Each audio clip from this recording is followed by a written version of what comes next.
Oh, good, Lukey, because people have asked me a little more to describe perhaps the overall condition of people over the earth. And could there be something which you could just say, which is the overall condition of the earth, which is to do with the condition? I'd say that it's cystic fibrosis, and most may not have really heard much about that. They could have heard that, you have stiff muscles, or your joints and your body aches a bit, and this sort of thing. But most won't know that that's a jaundiced condition. Wow. Makes sense. Okay. And all conditions start with a bit of a jaundiced condition of cystic fibrosis. And those that are born in the East, nearly 100% are born with jaundiced condition, and 50% of those born in the West here also, and it sort of clears up for them somewhat over the first 4 weeks or so. But a baby's skin, where anybody could have tasted or licked that, parents could have said that the skin of the baby tasted a little salty. It's usual it wouldn't, but that if the skin tastes a little salty, it's evidence of sort of like blocked ducts and things not open and plugged. And basically, where you could say that an epigenetic condition is it can have less than allowed a protein, amino acid, to be present that lets salt be not excreted but held onto. And when you could imagine that most of our condition is sort of something which could have been in an ocean environment where our cells are, and all the organelles in our cells are floating in a sodium sea, and that sodium sea is different from anything from the land, because it's only potassium on the land, but sodium more in the sea. And so our blood is salty. It's got sodium chloride, and it has massive amounts of calcium. And these two elements, like salt water, seawater, up to a certain point, you could use ocean seawater to fertilise the land, 10% of that salt seawater and 90% of it fresh, and then that could be dispersed over land and things. But basically, things which is a salt, which is amphoteric, meaning it's straight with nature. It has a property of permittivity, and amphoterics and amphiphilics. Permittivity is the ability to take on a charge and release that, pass it on. And amphoterics is the capacity to be able to be a south or a north, depending on what's needed. And amphiphilics is the ability to be able to mix oil and water together. And salt has to have properties which assist to cause it to be combined, and if it's enzymatically active, it's very useful. Otherwise, we'd perish without any salt. But the salt that comes from all inland is enzyme resistant and doesn't really do the job as well as what an ocean wind evaporated salt does, because that can be life quality transmutated. And so the industry shows you that you can only have so much of that rock salt, and it's annoying to everybody.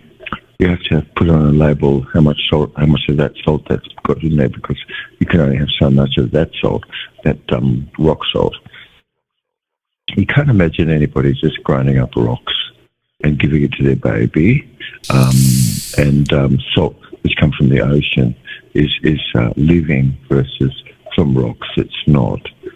Anyway, most have a amino acid deficiency that they could have been born with, epigenetic somewhat, and it can have less than allowed them to have proper capacity to cause sodium to be kept, and always would be excreted, and so that because it can have come low to be low, but excreted in excess. And can imagine fluids where salt is excreted in excess, it becomes thickened, and because calcium is 10,000 to 1 outside the cell than it's on the inside, and the same with sodium. Sodium is very high on the outside, and potassium is on the inside of the cell. And calcium is 10,000 to 1 on the outside than inside. So you can see that it's going to push calcium uphill to get it outside the cell. And when people are cortisoled, or they are in limited mind function, or they have been, always cortisol would have been released, and all these stress hormones, and that causes the body to start to dry up, like a dry mouth. So pancreas, where someone really doesn't have the sweetness of life, they cannot really have proper pancreatic function. So, when you're practicing whole brain functioning, you're more in the sweetness of life, and these are the things which cause your pancreas to function. And 26 grams more or protein is produced in your intestine every day, and it's producing all the essential fatty acids and everything that you need, that somebody could take care of what this is. But when we're born, like I said, in the East, the vast majority of people are born jaundiced, and 50% here, and it's really not so rare that all sorts of hepatomegaly types of conditions affecting the liver, and hyperbilirubinemia, which is excessive bilirubin. All of these things are fairly abnormal, but rife today. And hepatic enzyme is not uncommon, showing up that some liver challenges existed where someone's only maybe 6 weeks old.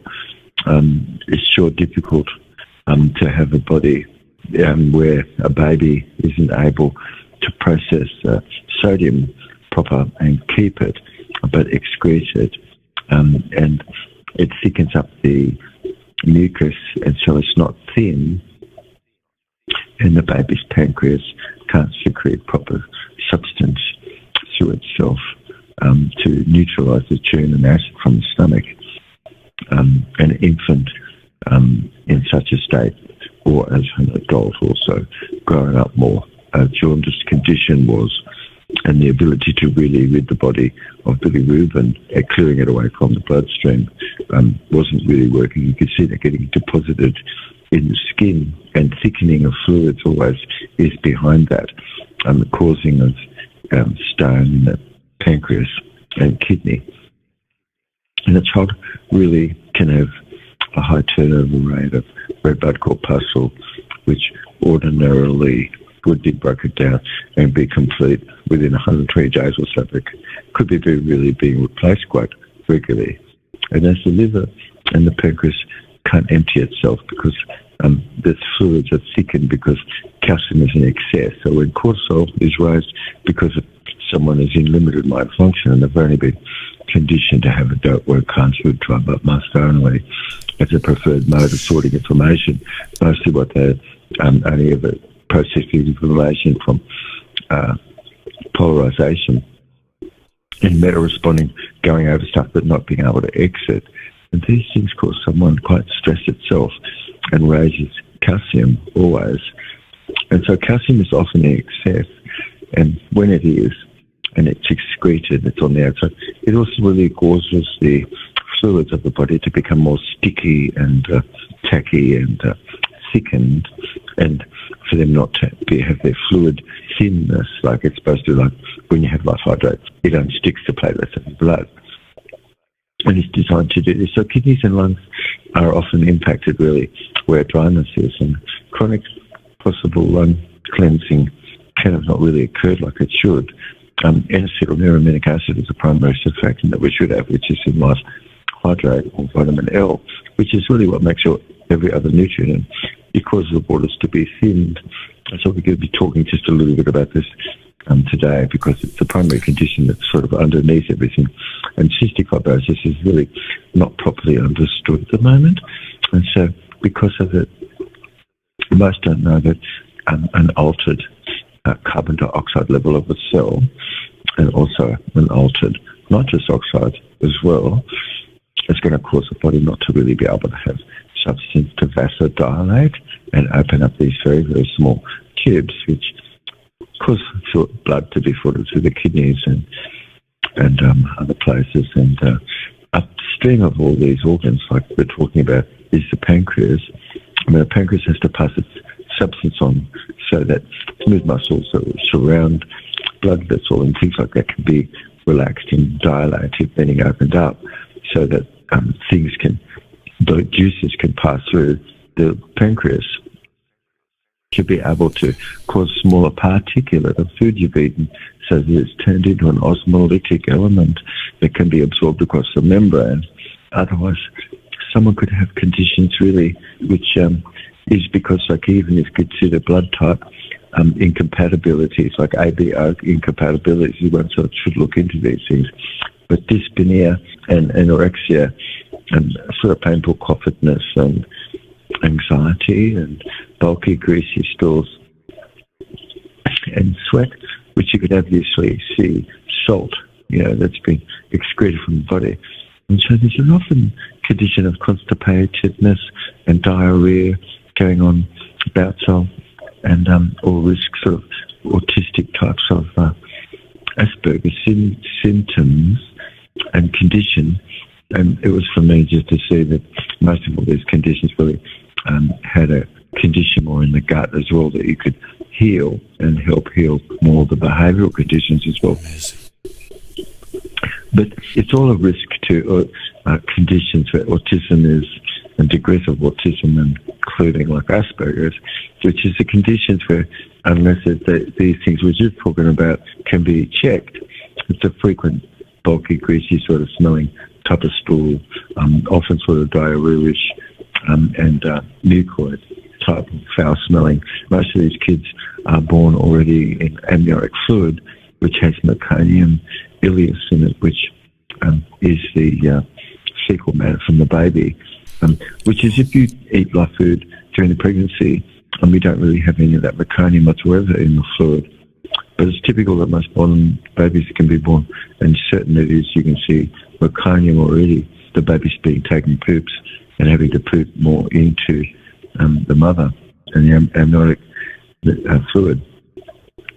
And overgrowth and abdominal pain and watery diarrhea types of stools and this sort of thing, and overgrowth of bacteria goes on in the intestine. And mothers can often not keep the plug and until the uterus is ripe, which is just before birth usually, but not where stress is. The plug can be lost early and the uterus not ripe. Most people don't know, and a lot of people are just being acted upon. But if you were a detective and you saw what was, you looked into things, you could see a defective protein, amino acid, starting at the beginning of our talk, which is in short supply, and it really results coming from a genetic and epigenetic type of factor, which is really not favourable to sodium, proper transport we're talking about, and so it's excreted more than it should be, and it causes fluids to be more thickened as a result on the membranes and stuff, and coagulated, and it causes fluids to not flow properly through the intestine. And many mothers can have been given nephrotoxic, meaning kidney types of toxic types of antibiotic, and wrongfully administered can all of those cause various kidney types of conditions and failure, and chloride levels cannot be present proper. Amino acids can be broken and not available as much. And then the chloride molecule has to be larger, of course, but really low if it's between 30 and 60 micromoles per litre. It's a transmembrane conductance receptor where a defective gene is, and so salt isn't being kept in the body, but it's being excreted, and it causes the fluids to be more sticky, and gastrointestinal reflux in the beginning when babies are, causing this contents of the stomach to have been sometimes passed up through into the nose when the child was laying down, and bursting from the esophageal sphincter and coming up into the nose and burning everything. And so these kids are not easy wanting to be put down after that. But mucus incipiation and dysmotility of the distal passageways of our body could have really become closed down and not open like it's supposed to be. And especially small moments where mouth breathing is going on. And do you know if you're mouth breathing any point in the night? Because you shouldn't be. You should be nose breathing. Of course, gastroesophageal refluxive types of conditions and the small bowel overgrowth, the bacteria like we're talking about, is often present, and puffiness really is around the eyes. But the skin often, if you lick the skin, you can see it to taste salty, and often as they're phlegmy and more polypy types of conditions are going on, and smooth muscle contraction isn't dilating. And so trypsin and chymotrypsin, you can look to see what's happening where the stool is, to see what enzymes are existed or not, and if they're present or not, the pancreas. But if stone is in the pancreas, which is typical because of high phosphate diet and high methionine diet and dead food, not live food, and eating a lot of consumed molecules of death, which is N-acetyl, N-glyconeuminic acid, and other types of surfactant, which is found, in insects and fish and bird and pigs, which is not a surfactant that you and I have any capacity DNA to be able to break down. And so these things just act like prion and interfere and cause neoplastic condition, which really is a tissue beyond the economy, which should really be there. And then so coughing and wheezing can all be noticed a bit earlier on. And mutations in the DNA receptor gene can be shown typical, because the 1p36 gene can often be knocked out and shows sort of a morbidity and not a capacity really to be able to think straight per se. Also, there's the VMAT gene, which is the God gene. These two genes really are involved more in neurotransmissions and this sort of thing, but other things as well. And really not functional, can't sort of cause somebody to really have transpersonal consciousness much, and sort of only be looking at people and looking at the world in a different way than what we ordinarily would be. So micro niches where things exist like that can be in a family and can be within the body, of course, and it can be situationally specific where things like that come out because of stress more, but it might not really be elevated unless you really could see an elevation of sweat chloride level, that you really do have a state of cystic fibrosis, because typical then someone's sweat would be relatively free of salt primarily.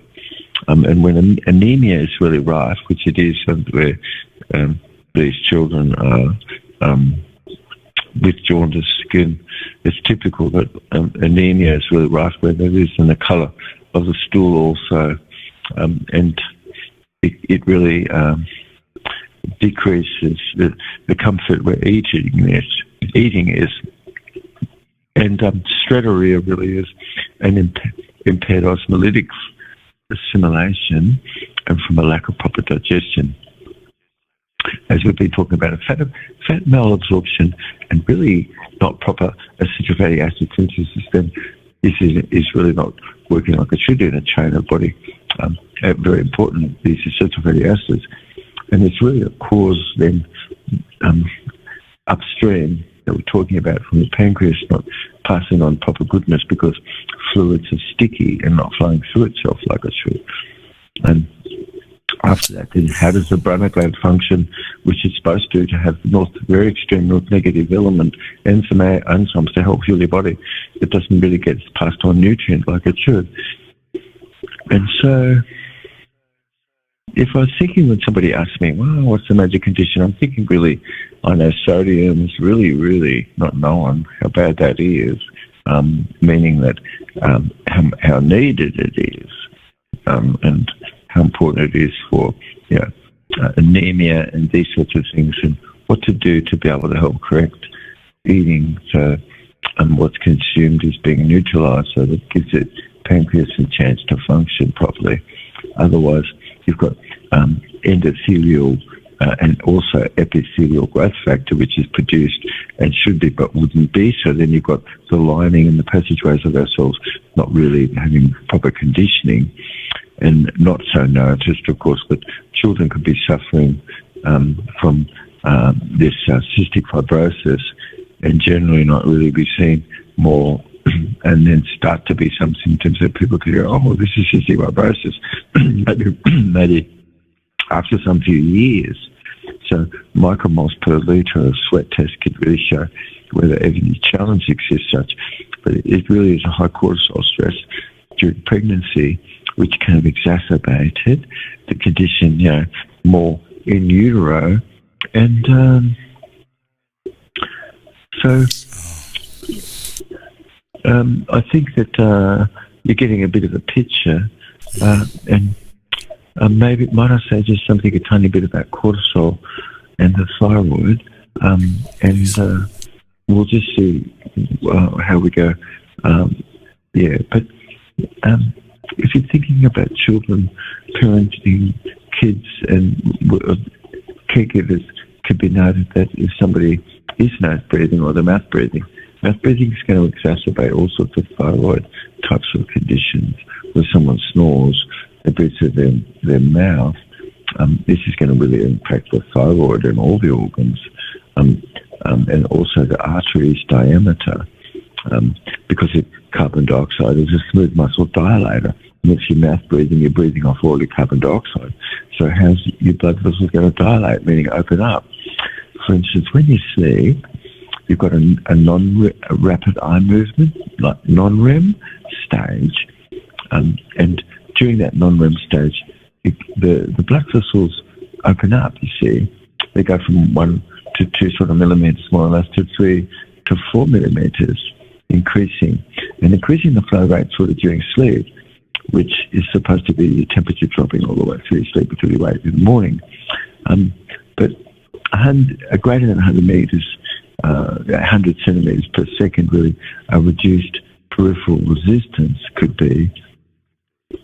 And it's the cause, really, of also anemia and these things, because when you sleep, it's the only moment in time that you're able to break down substance which is not meant to be there. But what happens when your body can't detox? It often then is disrupted from its capacity to be able to provide nutrient to actually absorb new element as well, like iron, for instance, in anemia. And so what to do but to actually assist to help the pancreas have the proper function so that you can absorb more iron. And like the life colloid that we have really has plenty of iron in it. A lot of material is not properly dissolved in the body and blood, and every 15 minutes it's passing through the thyroid, and it can cause neoplasm where substance really isn't being broken down or cleared away. This is similar to what the pancreas is, where stone is always forming more in the pancreas, where people have got dead food, which is high phosphate and high methionine. Otherwise, you've got elevated thyroid-stimulating hormone.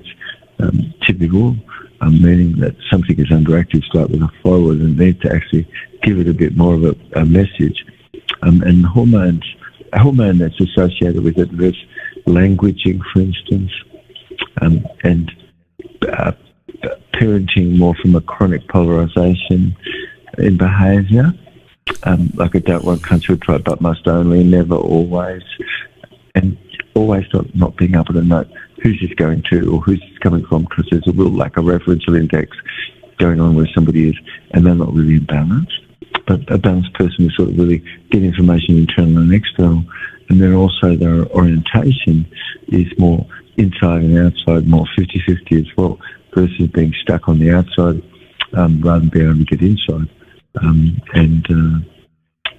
Rather than having positive things to be focused on, which you should, because what's the benefit of things framed adversively, where high cortisol will have always really unchecked is really a condition of limited mind function, restricting the conversion of T4, which is thyroxine, to active forms of thyroxine T3. And so Cushing's syndrome, which is drying out of all things, is really an example of cystic fibrosis.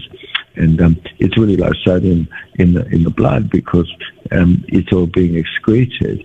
And it's really, you could see stones in the thyroid, and the very, very high stress But if you manage the stress, you can really help heal up thyroid and things like that.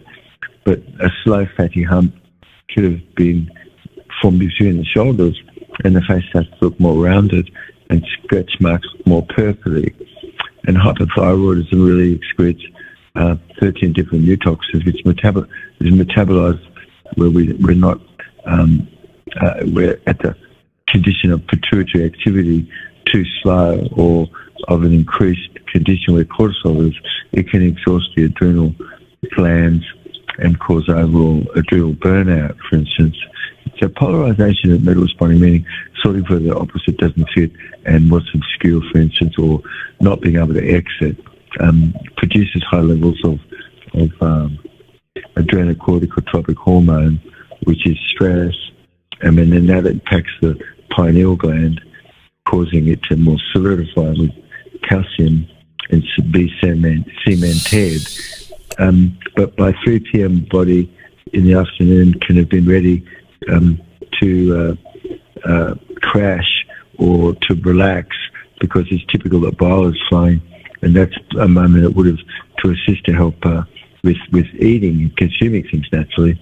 But the heat resistance of the imbalance and a palpation going on where you can sense anxiety and muscle weakness and excessive sort of stress response, having been more hardwired. So it always is just natural, rather than somebody being congruent in their processing. They always are sorting with a don't work hunch type up must only. And this really impacts the thyroid and the kidneys and the pancreas, like we're saying. And cortisol dehydrates by robbing sodium from the body, and it gets excreted, like we're talking about, and robs magnesium also. And so the body really isn't able to detox, and 250 milligrams to 600 milligrams of digested aid, for instance, a small amount of wild thyme, easy tea, or reduced levels of other herbs, and also use of lemon bicarbonate shot, which you could learn about, is really better support and things which can be for the pancreas to help heal up cystic fibrosis and getting rid of the root cause of it. But it's a disorder of autism, and cystic fibrosis is behind a lot of this, where somebody is excessive saliva or not enough, and the lesions of the bladder glands are there present often, and the pancreas also, where a thickening of mucus won't let the proper reabsorption be, and like the lining of the uterus, for instance, in endometriosis, it's supposed to be reabsorbed, but when it's not, it can wreak havoc more on the body. But the pelvic area, for instance, for her, is supposed to be a pH of 3.9 exact, and what happens when that's not, because the colon is so not in the proper pH at all. So it's a usual thing which microbial from the mouth and from the vagina find their way more into the newborn, and so to show this, and it makes sense, of course.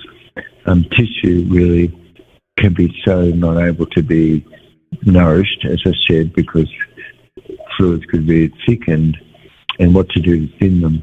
This is what life hydrate is, and life food as well, as you could learn more about this.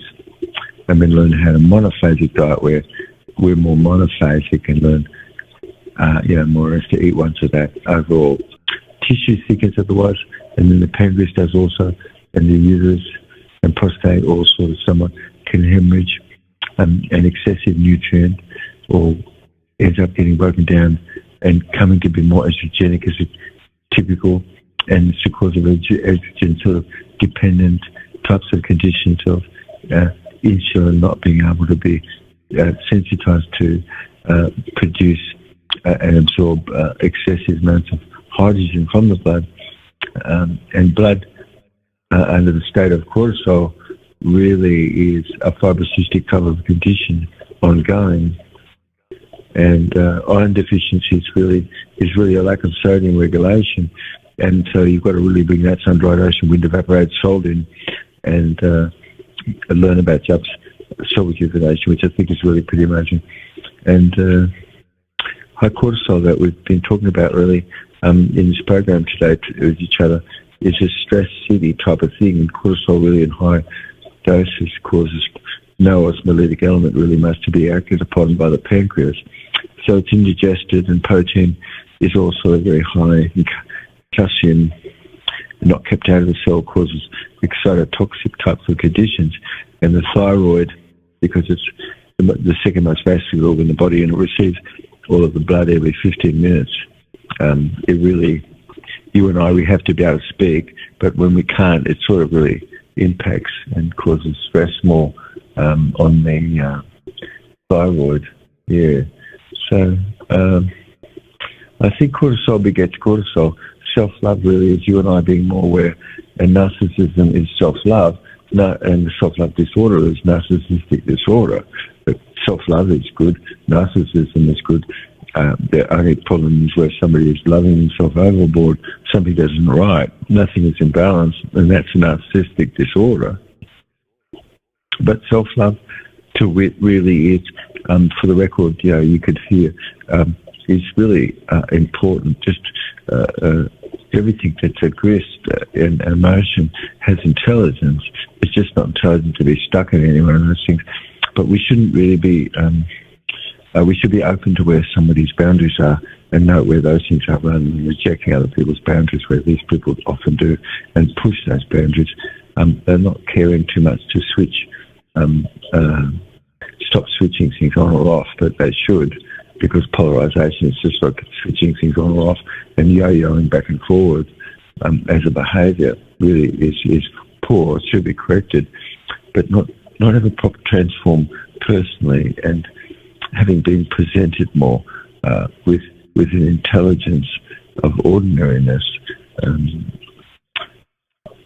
Who's to know how important cortisol being low is, and all sorts of behaviours that cortisol dependent is a focus always on harm and injury, cost and damage, and it's away from as a direction rather than toward and inside. It's outside continuously, and adrenochrome get built up, and you could really hear how someone really doesn't care, so care is really your body, and that's and we're supposed to care. We need to just focus on what care is and let everything else go, because that's just completely the best thing to do.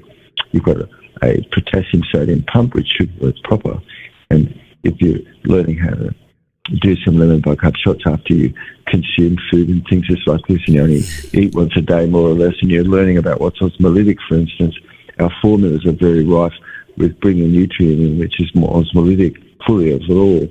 And so this cystic fibrosis transfer regulating protein, which we have been talking a bit about in our program, that's supposed to really cause pancreas and pineal gland function, doesn't, because sodium can be excreted where substance is there, and mucus and mucin thickening of the fluids. And so that's the idea behind Life Hydrate and rhodium, osmium and ruthenium, which most can't put into their product because that's just too expensive to work with. But it just gives you a glow around your cells. And life quality transmutation really is potassium more into sodium via adding magneton or subtracting, and you're getting a turgor, which is a pressure, and it's supposed to be a tensor wave of floating. And in a JC quantity, you've got a sodium-potassium pump, which is really necessary for generating energy. And so everybody should keep in mind that the cell is really a mass conglomerate of individualized organelle, all as life quality living in symbiotic relationship in a mutual lived existence inside, and must depend upon the life quality terrain. And so the life quality really isn't anything, but the terrain is everything. And I guess if that's a message for today, it's a good one, because cortisol really impacts things quite considerably. And orthophilic, meaning straight with nature, sodium chloride really is what heals the body. Otherwise, you've really got these material that's not made and missing, and so transfer doesn't happen for sodium getting excreted more.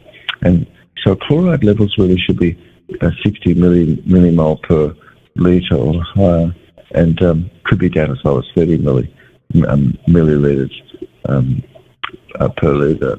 And so it's indicated that cystic fibrosis is really a condition because you've got sticky mucus, your phlegm is sticky, sodium chloride really being released not proper, being delivered like it should. Otherwise, then it really is exhaustiveness for the body. But that could all be healed up if parents and those who could become more aware how to heal up cystic fibrosis, because it's really underneath many diseases. So hypercapnia radically alters things, causing high calcium levels, also raising levels of substance which blocks and stops proper pulmonary endothelial cell function. Keep in mind, of course, you really need orthophilic sodium chloride, and getting out from rocks is not going to really help too much. Or hyperosmolytics is what sodium causes you to be able to do, so that really leads to a greater increased capacity to bring nitrous oxide, which opens up your red blood corpuscles, your vessels, and carbon dioxide, which opens up your vessels. And so, you see, sodium chloride really increases hyperosmolarity to increase blood flow through the intestine, yet not if constantly robbed by adverse sort of limited mind function like we're talking about, unchecked. And who's saying quiet the mind, gut the mind, and mind the gut? It's really an intestinal vascular nitrous oxide and carbon dioxide, which really smooth muscle dilator like we're talking about, which opens and relaxes the blood vessels. So it really assisting to keep flow happening. So the basics of our message today, epigenetics really could have knocked genes out. The product, of course, is assist cause the replenishment and conditioning of DNA as it's supposed to be. Salt not kept causes sticky fluids. Part of the reason why I produce life hydrate and compound and such, and puts these products together more, where a program really is existing that can help correct the DNA and correct that mutation and correct and put conditioning and clear up cystic fibrosis itself, and be really understanding that it's this transmembrane regulator gene which is compromised the body, and then epigenetic factors of eating and lifestyle, and not knowing what life food is, and not knowing that we are more calorie restricted and going to live a longer life, but a loss of proper function of this cystic fibrosis transfer regulation protein that we've been talking about doesn't let sodium remain more in the body, causing it to be excreted, causing it to be lost, causing it to be reduced, causing anemia, causing all sorts of conditions, and causing smooth muscle around blood vessels like the kidneys and other things not to necessarily be opened up, which really can be opened up with bicarbonate and having more north negative element like lithium and fluorine, incredible, of course, which is found in our product. You've got typically a lack of N-acetyl-neurominic acid, which is our own body surfactant, and it's been taken over by N-glyconeurominic acid from animals and things.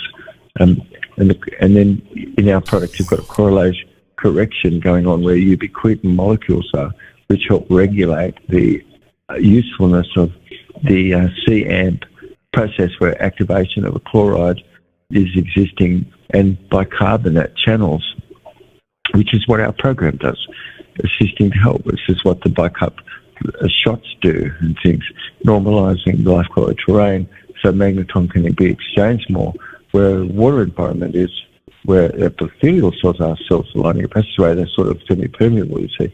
It's the creatine and all these hormones come to be proper.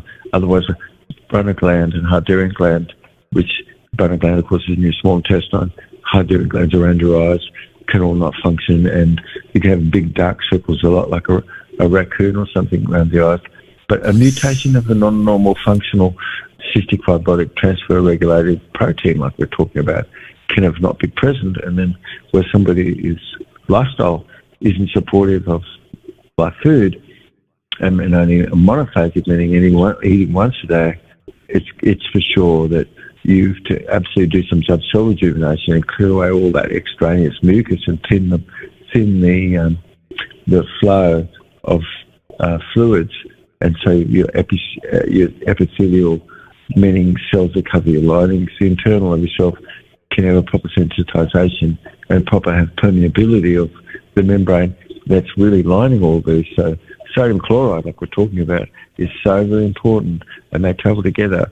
And if it's been excreted like it is, where you can see sticky mucus and things like that, it really is the cause of a coagulatedness of all body secretion relative, including pancreas. And so are you going to get nutrient to your cells? No. You see, you have to really look into this. And this is something which I've worked with a lot, like working with people who have in a cachectic state and what to do to help turn things around like that, to give people a longer life. Yeah. Anyway, it's in a nutshell. I guess, you got your mind's your gut. You've got micronutrient, you've got osmolytic element, you've got proper pancreas function, and that's the reason for Digest Aid and Life Hydrate, the black cabbage truffle, which people could learn a little more about those things and what the reason is behind them. But you're really learning actually how to live a better life. And if you got your mind and mind's your gut, that's the way to go. But otherwise, you'll see behaviours all sort of where somebody's feeding you, that person will bite the hand that's feeding them. You see behaviours that's really typical of phlegminess, and it's really a tinderbox of things of polarisation, often behaviour-wise, and meta-responding not being able to exit an infection and the cause of a thickened mucus, or typically we could see yellow skin and environmentally sort of like a lacking of luster. And saliva typically is similarly not properly dispersible where the water is. There's evidence of cystic fibrosis there going on. Thick mucus acts as a barrier to defend against non-ecological particle, but what happens when that's just going on all the time, and how's that going to affect your fluid flow? Obviously, it really is a disaster. And how come these things aren't really being talked about like they should? It's a properly kept life colloid terrain, which really gives you and ensures you've got really gut-mind-gut connection proper. And it's the submucosal sort of glands where you are, where airways are that produce mucin and also mucus. You've got cilia, which all sort of got their little uniform sort of sweepy pulse and things. How nice. And getting rid of all toxin and stuff and clearing things up. But what happens if that doesn't work? You see, fluid is too sticky. You see, you've got south positive along with north negative element, and a nutrient assists clear fibrocystic conditions up for an assist to help digest. And all these things clears up behaviour, really, and otherwise you've got a little bit of a hand going on, biting the hand that feeds, and 4NR really is wonderful because it acts as a expectorant to clear things up like this. So where somebody lies down, of course, and they're in repose more, they're going to actually build more carbon and actually get more oxygen exchange because they'll actually really quiet their breath down more. And also stop all the internal dialogue, because 80,000 words a day where most people are, it's just like rabbit breath, breathing way too fast. And anxiety can have been present and things like that. And it's how about whole brain functioning? Look into it. It's important because it's really the cause of the condition to be more whole and flowing versus cystic fibrotic types of state eventually. And applying Life Hydrate and also in the water, assisting to reduce anxiety by clearing away or by having a structure more and having proper body surfactant. It's excessive mucus is behind most of these diseases, and all sorts of drainedness not having occurred like it should, and strong product which helps clear away those sorts of things and giving you a bit of a longer life. Anyway, I think that's pretty good, Lukey. Oh, God, so amazing, Dr. Jupp. Thank you so much. Yeah. Is it similar to fatty liver disease? Yes, yeah, absolutely. Yeah, but it's really, why do you get a fatty liver? You get a fatty liver because you can't break fats down. Why can't you break fats down? Well, fats are being consumed which don't have any enzyme, and the pancreas should supply lipase, but if it's not working properly, how's those fats going to be broken down? It's a global fat challenge, typical, that most people have. Ah, it makes sense. Okay, so Mary from Cornwall, she says, "Thank you, David. You are so highly thought of. I pray for your well-being and elevation to your proper recognition for your life, heart, and dedication to people." Thanks, Mary. Yes, that's lovely. I think to Mary and everyone, our sisters, I care so much about greatly because, when women come together, our sisters, you really have a revolution. But not before that, in fact, because, it's really the women once they get hold of something. It's sacrilegious to have frozen logos. It really is. Our sisters are the ones who could see what's positive, what's adverse. Of course, mothers can too, but it's like the emotion of the sisters that's just not going to stand for what's sacrilegious fully. No, you see. Many suffer, of course, and not anybody's really being taught proper how the ovulation cycle really, for our sisters, is not dependent on menstruation. And things just like this is so important, but that's a mucus discharge at the end of the cycle is a clear mucus discharge, and a mature egg really, if it was attracted and came down picked up by the fibrae, which are little ferns that sit above the ovaries, and one of those eggs that's ripened, let's say, is picked up, but perhaps it's not. Now it's on a journey for doing 12 or 24 hours in the fallopian tube with little cilia that help sweep it down. And it's only just during that period of time that the sperm could have been fertilised. Otherwise, then fertilisation doesn't occur. But if fertilisation occurs, it's going to go down and it deposits itself in the endometrium of the uterus. And the ovulation surge, for instance, around the 12th to 14th day, you've got a luteinizing hormone and via pituitary types of the maturing of the egg, for instance. And it's only where the fibrae and the fallopian tube can have picked the egg up that's fertilized, that would get fertilized if it was, otherwise it gets deposited in the endometrium. And it then blood builds up, and then as progesterone no longer has existed as much, or is estrogen, because the pregnancy doesn't exist, then a clear mucus discharging, and then all the red blood corpuscle is reabsorbed.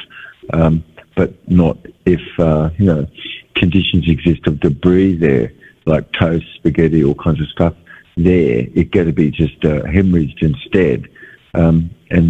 So it's really on the side of where crampedness could be more typical. That is, that's the ovary that's releasing, and temperature rises during the time of that, and also increased libido does.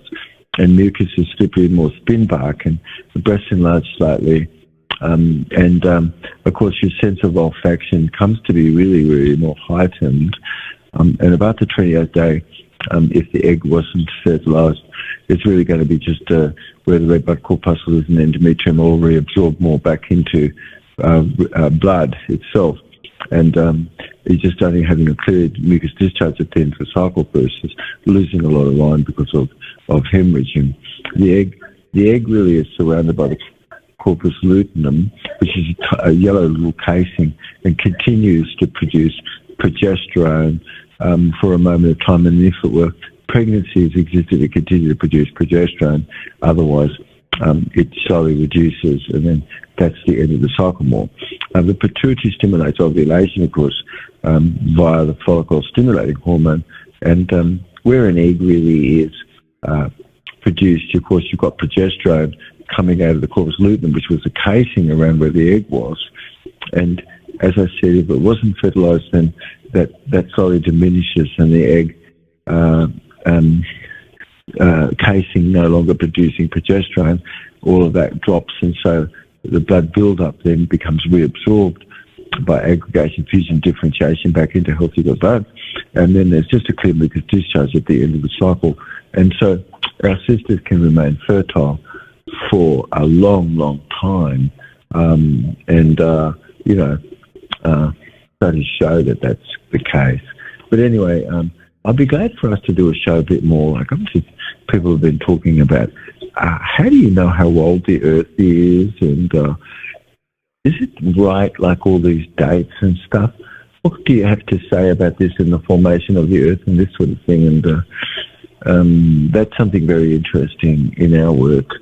And maybe we should do a show about this, Lukey, at some point. Maybe next show we do a show a bit about this, mate. Eh? Oh, that'd be great. Anything else, mate? So, Lucas from Canada. Yeah. Okay. He says, can you inquire to Happy Face about the sacred secretion? Oh, yes. You when you have Gerlin, you're slightly hungry. And when you're slightly hungry, this is an incredible feeling because human growth hormone is being released during this period of time. That you could slide a nectar that comes up from you within, and you're swallowing some of this. You've got saliva being produced in your mouth. You've got endogenous and enkephalin and beta endorphin types of opiates which are released. And these are truly incredible because they produce energy of itself and gives you a capacity to be integrated where your body is, where flow is more versus parts not integrated. Oxytocin is released, which causes you to feel more connected to everyone. But if your speech and language is more about being connected, oxytocin is going to be as well.